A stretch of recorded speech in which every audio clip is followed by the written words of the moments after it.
All right, guys, I had a bunch of people asking me about angles and why I do lifts certain ways and stuff like that, so I figured I'd address a few of those.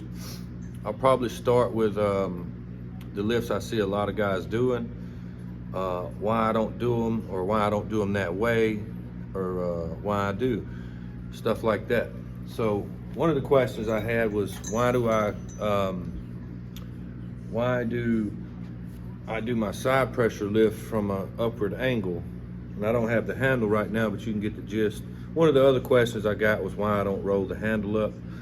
And it's because I'm working my side pressure and not my wrist. And I get that my side pressure is only as good as what my wrist can handle, but I do other lifts for my wrist.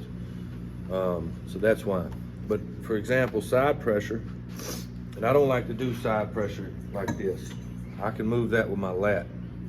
I can literally get to here and slide my elbow, and now we're calling that a lift, but it was no side pressure really.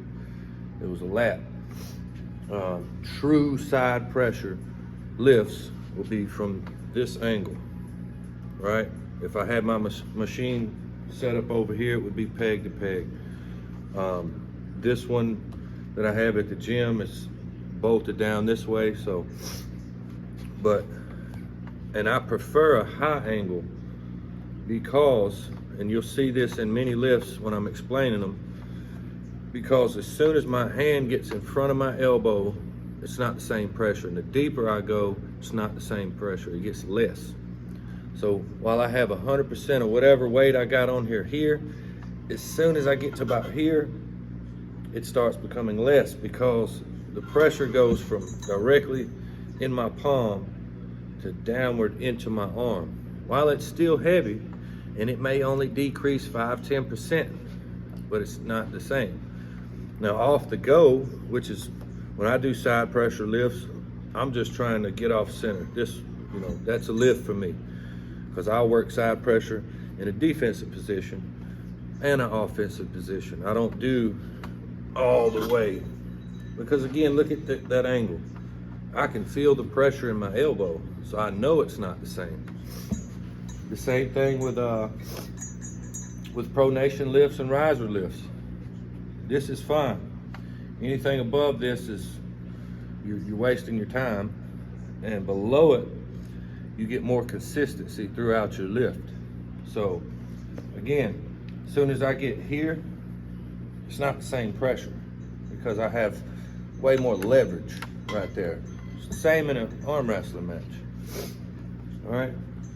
So if I have that same lift from this angle, it doesn't matter if I get here, I'm getting the same amount of pressure the whole time.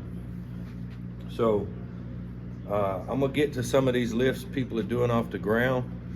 If I can set it up over there some kind of way where it looks good.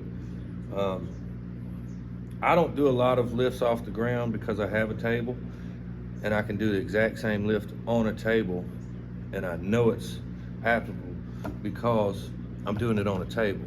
And I'm not saying you can't apply those strengths that you're getting from the floor lifts to the table. I'm just saying, if you have a table, just do it on the table. We know we can use it. It transfers because you're on the table. And again, that's not me saying that it doesn't transfer from onto the table from the ground lifts. I just feel like, you're already going to be more comfortable. You're already in a position that we're going to be in competition. I know I can lift X amount of pounds from here, so I feel comfortable and confident versus, bending over, picking it up and so forth. So I guess I'll see if I can set something up to where I can show you different angles on these floor lifts and why I do some of them, why I don't do some of them, and why I think some of them that I see are stupid. So let's get to it. All right. So again, this is about angles and elbow and hand position, right? So if I begin this lift at this angle and above, slightly above parallel and up, it's not really isolating the muscles that you're looking to do, to isolate, which is my goal, right? I'm not looking to lift the most weight.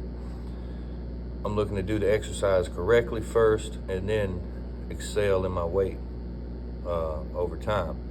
So again, if I start the lift here, already the weight is transferring into my elbow and my shoulder, versus if I start here, it's all, and you can bend over, bend over if you want. That's usually how I start. You can bend over in that same starting position, and that's isolating the pronator in this particular situation, versus if I start like this with my elbow down and I try to pick it up. While it is working your riser and your pronator, it's not isolating them. So I can lift way more weight like that because the weight is also transferred into my joint and my shoulder to be able to pick it up.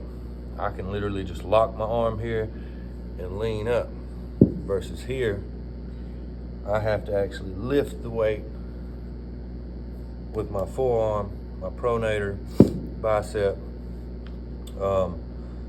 Maybe that makes sense. It's similar to the stuff I was talking about on the table.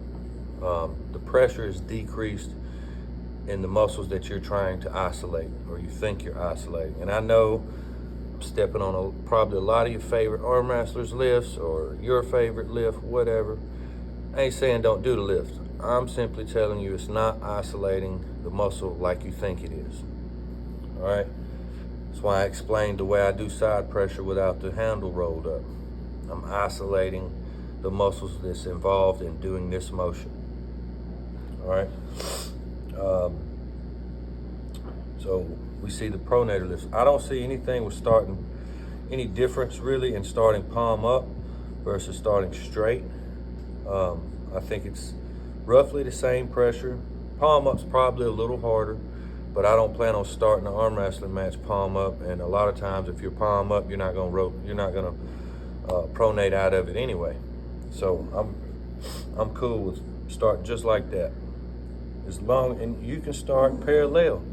I prefer to start slightly past parallel, below parallel, and work my way to parallel, right? And I don't really I see Devin's way out here with it. And I think that's due to the way he does his King's move. He ends up right here anyway. I like to do it here. I don't think there's a large difference there. I think it's a little harder here. But that's just my opinion. I don't really have any facts to back that up. It's just my opinion. I can lift more weight here than I can here. It's not much at all, like this much.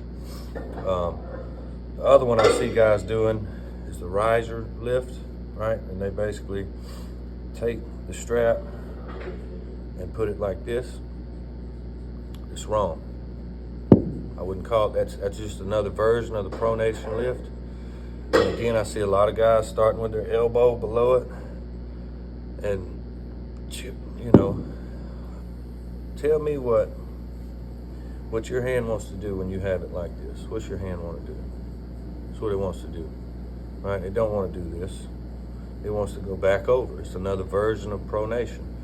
While you are, again, working the muscles that are involved in rising in a top row, you're not isolating what really matters in a post and top row. And what really matters is this, right?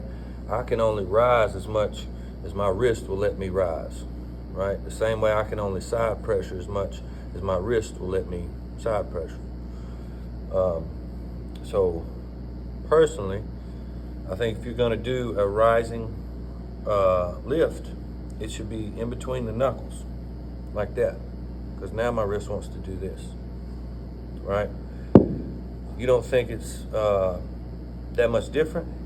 Go lift it. Whatever you're doing in this form here, whatever weight, let's say 100 pounds. 100 pounds is your max. Put it in between your knuckles. And I guarantee you will not do 100 pounds. unless your wrist does this and you just continue to pick it up. But normally with two good top rollers, it's whoever's wrist goes this way first, right? So, like, again, I try to isolate that movement. If you want to isolate your riser without attacking your wrist, just put it around your wrist. You know, hold the strap and just put it around your wrist. Now there's no pronation, there's no wrist involved, so you can just see what your arm can do. I would do this on the table if it were me, but whatever. You know, I prefer doing all these lifts on the table, as I've said.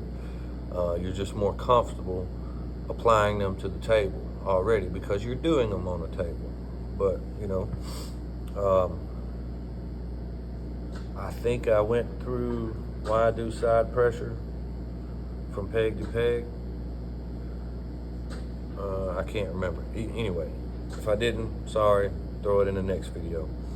Because I just see so many of these PRs people are doing,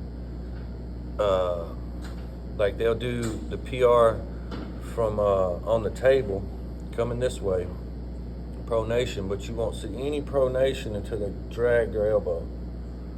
Like that's, I mean, your wrist did this, but it didn't move till you lat drug it, you know? So, you know, if we want to just put a bunch of weight on there and we're moving this amount of, you know, the only rules we have is the way the strap comes through, cool. You can move that amount of weight doing this motion, but it's not necessarily a pronation lift or a riser lift, you know what I'm saying? It's an arm wrestling lift with the handle just happen to be this way. So,